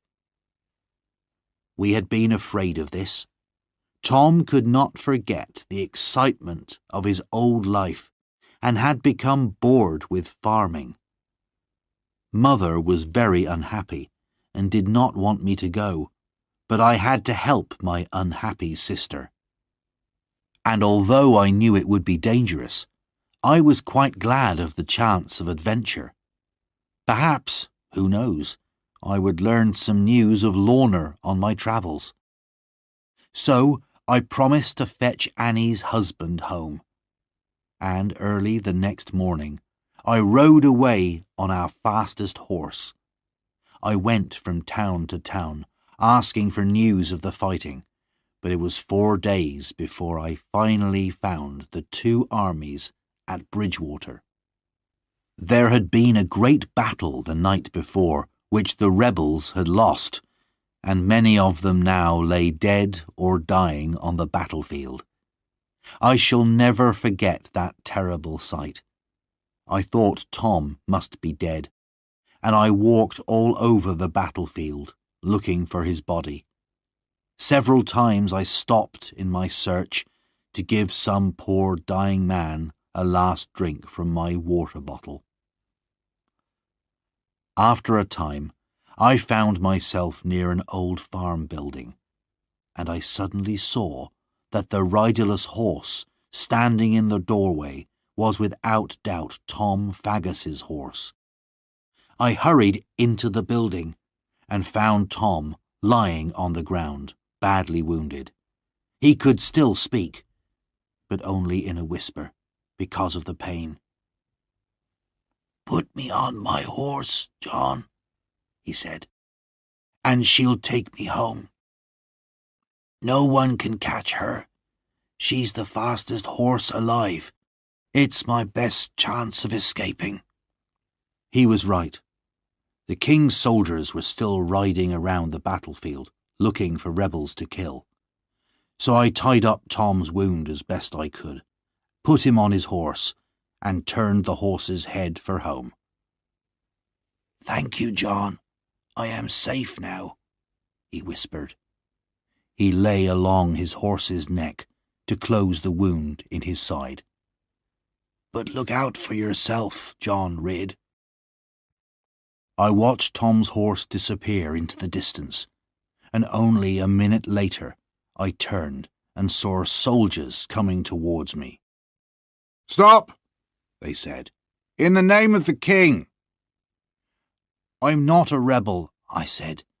"I am on the king's side, and—" But they would not listen to me. "You are an enemy of the king," they said, "and the punishment is death." I tried to argue with them, and as they laid their hands on me, I knocked one soldier to the ground. This made them even angrier, and the captain ordered his men to tie me to a tree and shoot me at once. There was nothing I could do against 20 men, so I closed my eyes and tried to think about Lorna and my mother. The captain gave the order to fire, but at the same moment I heard a horse coming towards us and another voice shouting, "Stop!" It was Jeremy Stickles. He rode his horse between me and the guns and started to argue with the captain. His voice was the sweetest sound I had heard for a long time. The argument was soon over. I heard Jeremy mention Judge Jeffreys once or twice, and before long he had persuaded the captain not to shoot me. "This man, John Ridd, is my prisoner," said Jeremy, "and I shall take him to London for trial there." As we rode away together, I thanked Jeremy with all my heart for saving my life. "You're not safe yet, John," he said. "I know you're not an enemy of the king, but many people will not believe you. If you want to stay a free man and keep your farm and land, there's only one thing you can do. You must come to London with me and tell your story to Judge Jeffreys."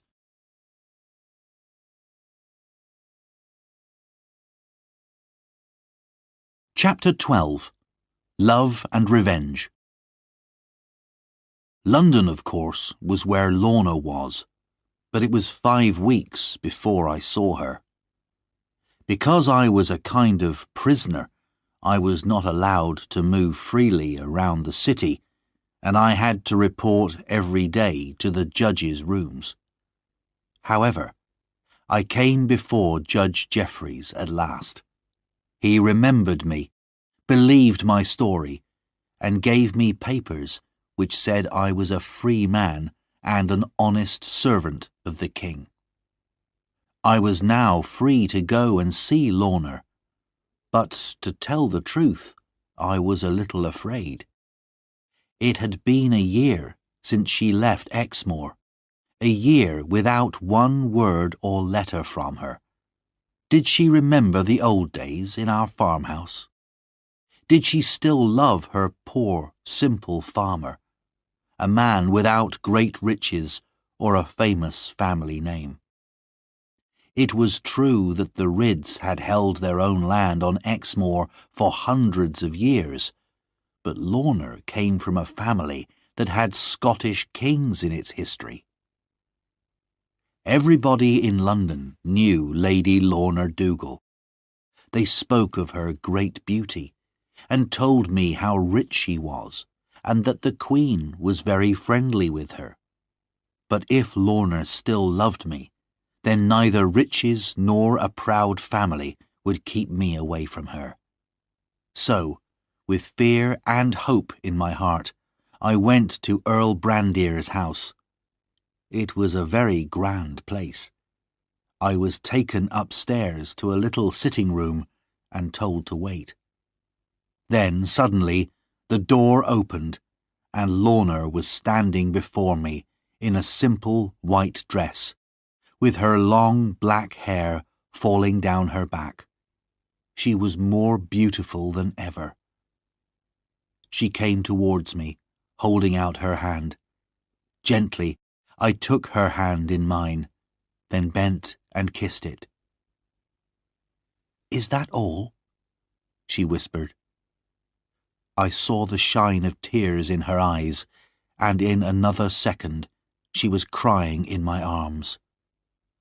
"Darling Lorna," I cried, holding her close to me, "I love you dearly, but surely you don't care for me now."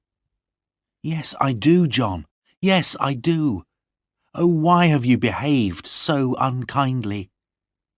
"I am behaving," I replied, "as well as I can. No other man in the world could hold you like this without kissing you." "Then why don't you do it, John?"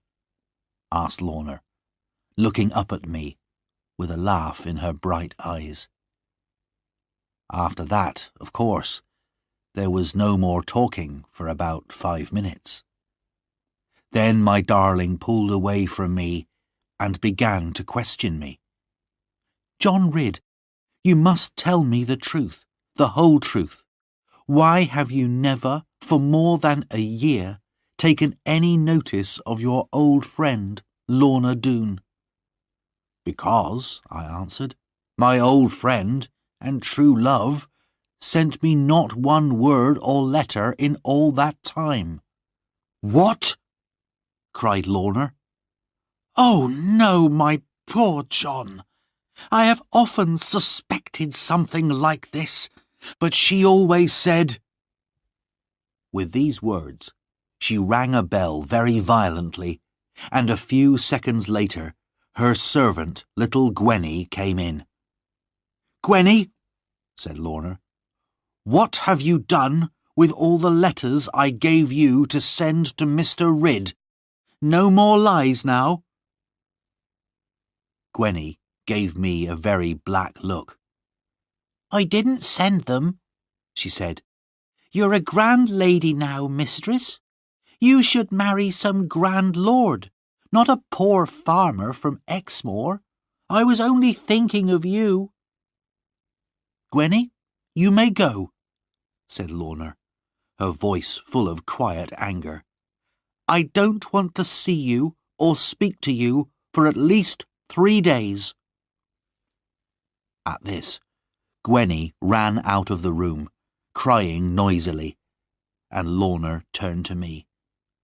"Oh, John, try not to be too angry with her. She loves me very much, and I'm afraid that if you take me, you'll still have to take Gwenny too." "I'll take 50 Gwennies," I said, "if you want me to." After this, we spoke of ourselves. I tried to tell Lorna that, when she was free to decide her own future, she must think very carefully. The world would say she was mad if she chose to become a farmer's wife.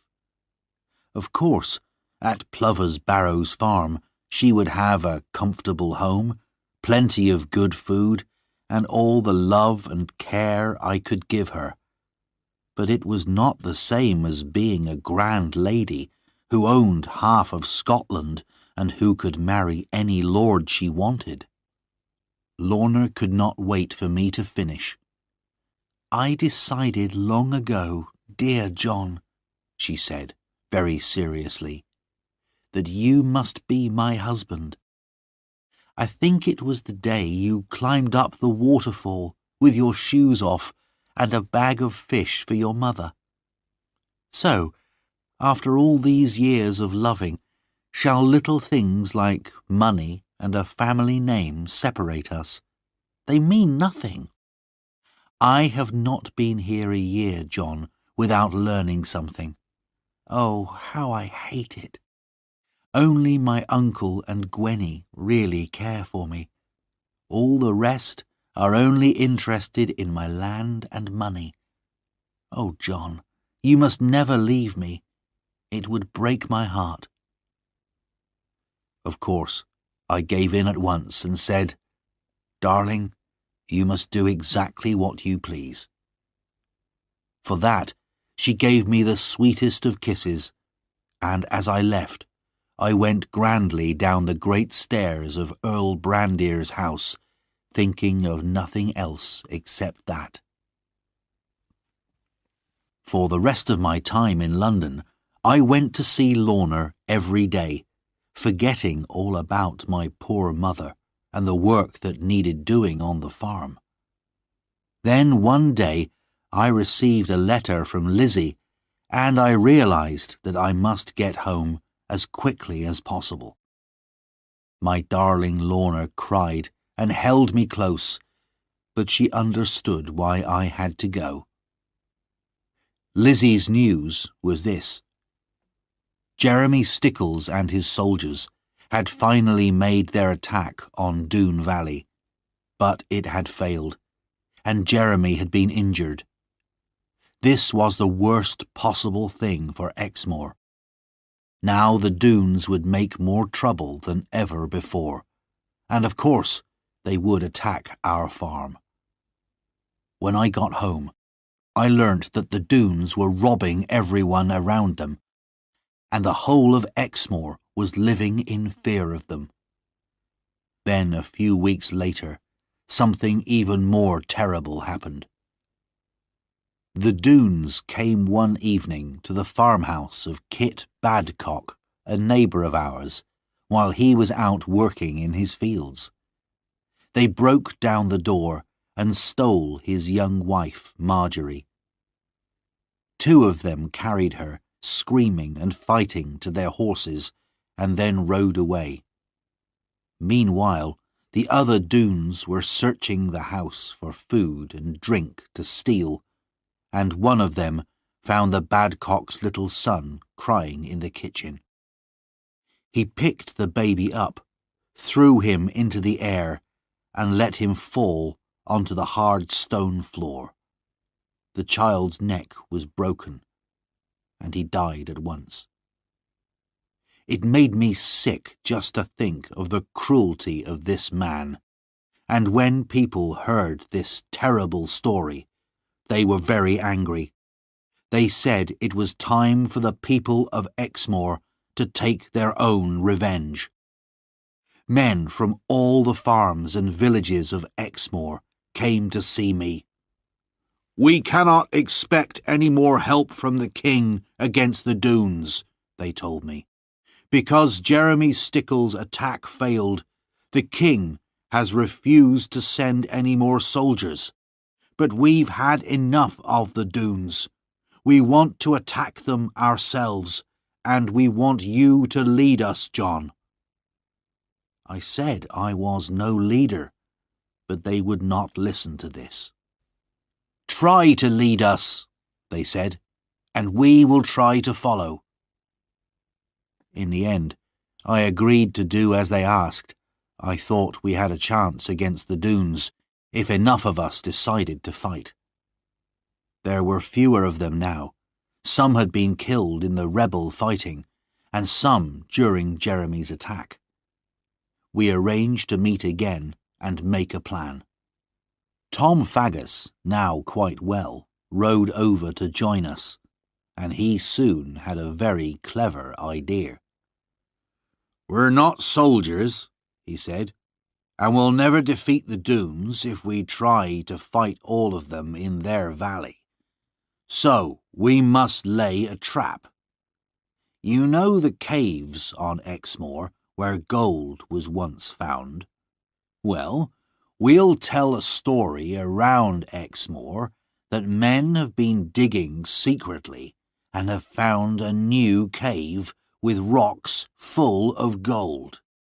We'll say that the gold will be taken away on a certain night at a certain time. The Doones will naturally plan to attack and steal this gold, but some of us will make a trap for them in the caves. Meanwhile, the rest of us will attack the valley as soon as we know that some of the robbers have left." The second part of our plan was this. Tom would take some of our men and pretend to attack the Doone gate, while our main attack would really come from the waterfall end of the valley, the route I had discovered so long ago. The plan went well. The story about the gold was whispered in the right ears, and on the agreed night our spies watched a large group of robbers leave Doone Valley on their way to the caves. Meanwhile, as the moon rose above the hills, I was leading my 20 men to the bottom of the waterfall. John Fry, our old farm worker, was in the mountains which looked down into the valley. When he saw the fighting start at the Doone gate, he would fire his gun as a signal to us. Soon, The sound of John's gun rang around the mountains, and I and my men climbed up the waterfall and into the valley. Tom's men were making as much noise as possible at the Doone gate, and all the Doones had run to join the fight there. We went quietly along the valley, keeping to the shadows under the trees, until we came to the Doone town.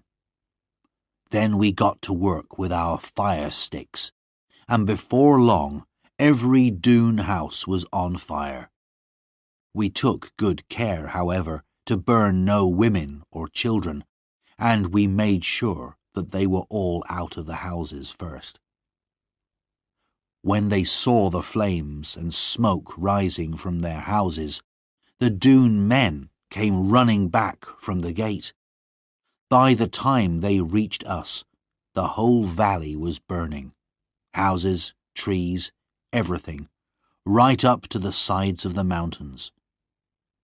As the men came towards us, we saw that there were only 12 of them. In the bright firelight, they could not see us, but we had them right in front of our guns.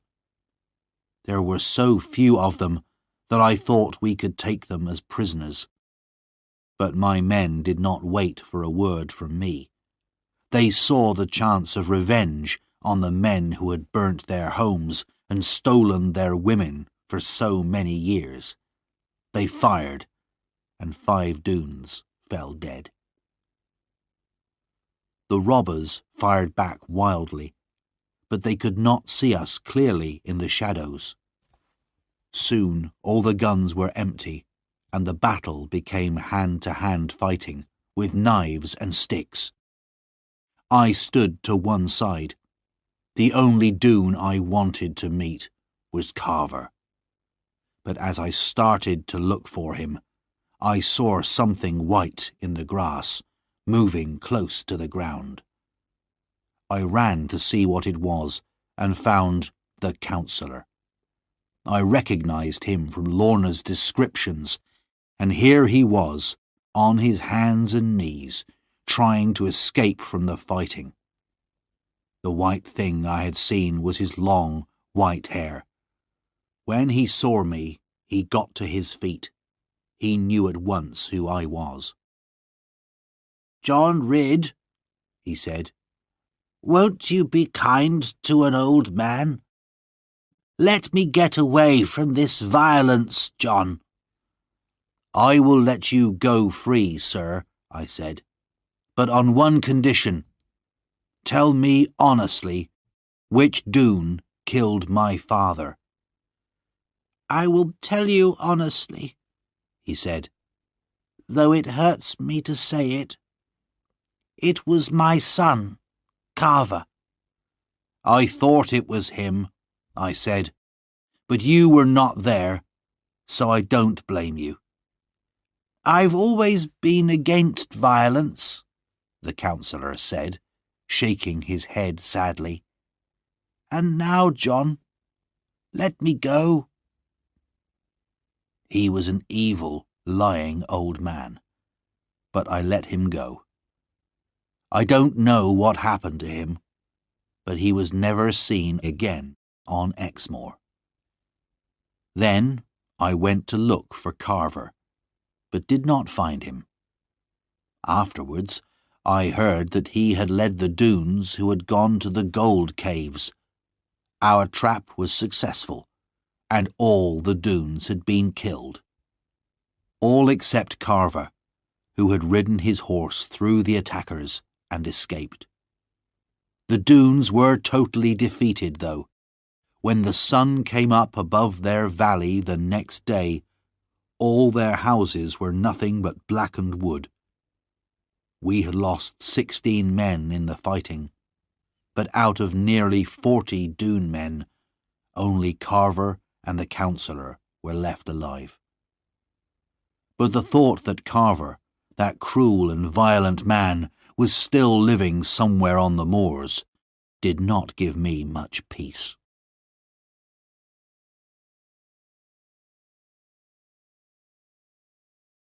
Chapter 13. The Last Battle. The next thing that happened was the return of Lorna, my own darling. She stepped out of her coach and ran into the house, as happy as a bird to get home again. All the house was full of brightness and sunshine as she ran here and there, laughing and talking. Oh, how she loved this old chair, and she must see the kitchen fire, and where was her old friend the cat? As for me, I threw my best hat over the hayricks and shouted for happiness. Lorna was now free to make her own decisions, she told us. Earl Brandir had died. She had grown to love this fine old gentleman, and was very sad at his death. But now she could do what she wanted. Even marry that good servant of the king, John Ridd. At last, the waiting and the worrying was over, and happiness was ours. But in her softest moments, when she was alone with me, Lorna could not quite hide the fear that still lay deep in her heart. I felt it too, a fear that something evil, something terrible could still happen. There was great excitement all over Exmoor when people heard of our wedding. Everyone had heard of the defeat of the Doones, and the strength of John Ridd, and the beauty of Lorna. People came from more than 30 miles around. Mother, Annie, and Lizzie arranged everything, with the help of Uncle Ben's granddaughter, Ruth, who had also come for the wedding. When the day came, and Lorna stepped up to my side in Oare Church and took my hand, I was afraid to look at her. She was so beautiful, so fresh and lovely in her simple white dress. But when we had each said, "I will," and my ring was on her finger, we turned to each other. Her laughing eyes were serious now, and full of so much love that my heart nearly stopped beating. Darling eyes, the loveliest, the most loving eyes. Then the sound of a shot rang through the church, and those eyes were clouded with death. Lorna fell at my feet, and her bright red blood ran over the wooden floor. I lifted her up, whispering soft words of love, but as she leant her head on my chest, her eyes closed, and she breathed her last goodbye to life. Then I laid my wife in my mother's arms and went out for my revenge. Of course, I knew who had done it. There was only one man in the world who could do a thing like this. I jumped on my horse and rode away fast. I don't remember who showed me the way. I only know that I took it, and the men fell back before me. Soon the shouts of some men told me that I was getting close, and there, ahead of me, rode a man on a great black horse, and I knew that the man was Carver Doone. His life or mine, I said to myself. Whatever God decides, but the two of us cannot live in this world one more hour together. I had no weapons, and I knew he had a gun, but I also knew, as surely as night follows day, that I would kill this man. He rode up onto the moors, and I followed. His horse was fast, but he did not know this part of Exmoor. He rode straight into a little valley from which I knew there was no escape, because at the end of it there was only a black, bottomless bog. As I rode after him, I reached up to a tree that was growing in the rocks above me and broke off a great branch. Then Carver turned a corner and saw what he was riding towards. He pulled back from the bog in fear, and, turning his horse, he fired and rode straight at me. The bullet hit me somewhere, but I took no notice. I put my horse across his path, lifted the branch above my head, and brought it down hard on his horse's head. Both horse and man crashed to the ground. Before Carver could move, I jumped down. He got up with a black look on his face and started to speak. For an answer, I hit him on the side of the face. I would not dirty my mouth by speaking to this man now. Then he ran at me and put his hands around my neck. I had never met strength like this, and felt my neck would break. But I took hold of his arm and almost pulled it from his shoulder. Then I took him by the neck, as he had done to me. His eyes burned with anger, and he threw himself against me. But God gave me great strength that day. In 2 minutes, he was lying on the ground, half dead. "I will not hurt you any more," I said, when I could breathe again. "Carver Doone, you are beaten. Go on your way. Thank God you are alive, and never come near me again." But it was too late. The black bog had him by the feet. As he lay like a mad dog in front of me, the ground itself began to pull him in. In our murderous battle, we had not noticed where we were going. I only just managed to jump with my last strength from the terrible blackness, but I could do nothing for Carver. While his mad eyes stared and his arms waved wildly above his head, the black bog pulled him down, and he disappeared from sight. I don't know how I got home. I had lost a lot of blood. By the time I got to the farm, I was riding in a dream.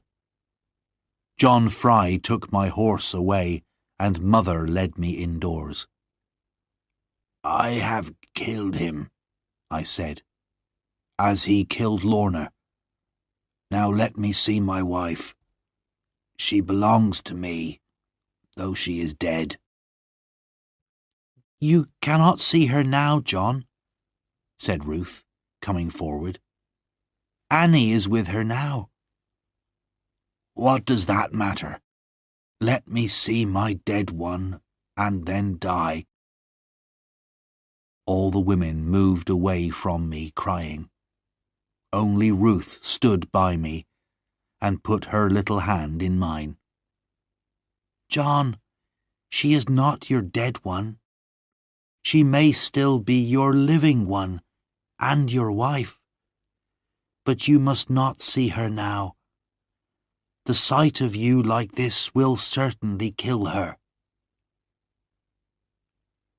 I could not understand what she was saying, but I let them lead me upstairs to my bed. The bullet had broken a bone in my chest, and I was soon in a fever. It was only much later that I learnt how Ruth had saved Lorna's life. When I had run out of the church, Ruth had taken control. She made John Fry and the other men carry Lorna home immediately. There she cut off the wedding dress, pulled the bullet from Lorna's wound, and stopped the bleeding with cold water. All this time, Lorna lay still and white, and everyone was sure that she would die. But Ruth covered the wound with a cloth, kept her warm, and made her drink a little wine from a spoon. And after a while, everyone could see that Lorna was still breathing. She lay close to death for many days, but with Ruth's loving care, she slowly began to get better. Meanwhile, I lay in my bed, only half conscious, and in my fever I did not believe them when they told me Lorna was still alive. I knew in my heart that she was dead, and I had no interest in life. A life without Lorna was worthless, without meaning. Mother cried and thought that I would die. But after 6 weeks, the fever left me. I was so weak that I could not leave my room. Outside the sun shone on the spring flowers, but in my misery I cared nothing for the beauty of the world. Then, the next morning, Ruth came to see me. "John," she said, "are you well enough to see your wife? I was afraid to bring her before, while you were so ill." "I don't understand," I said, staring at her. She went away, then came back, and behind her was Lorna. Ruth closed the door and ran away, and Lorna stood before me. But she did not stand for long. She ran to me and managed to get into my arms, although they were too weak to hold her. She put her warm young face against mine and would not look at me, preferring kissing to looking. I felt my life come back to me. I felt the happiness of living and of loving. I felt the sweetness and the sadness of my Lorna's tears, and the softness of her loving lips. And the world, suddenly, was a good place again. I have not much more to tell. Over the days that followed, Lorna sat beside me, and we watched each other getting better. We have never tired of watching each other since. Now we live peacefully on the farm. Though Lorna still has great riches, we never use the money except for some poor neighbour. I sometimes buy her beautiful clothes, but she soon gives them away or keeps them for the children. Tom and Annie are happy. Except for a few small adventures, Tom remains on the right side of the law, and they have honest children. Lizzie married the captain of Jeremy Stickle's soldiers, who had stayed with us when we fought the Doones.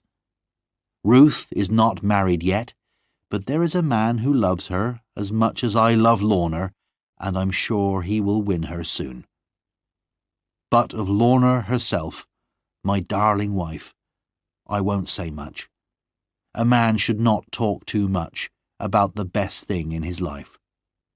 Year by year, her beauty and her loving kindness grow greater, and after all this time, and all that has happened to us, she is still my Lorna Doone.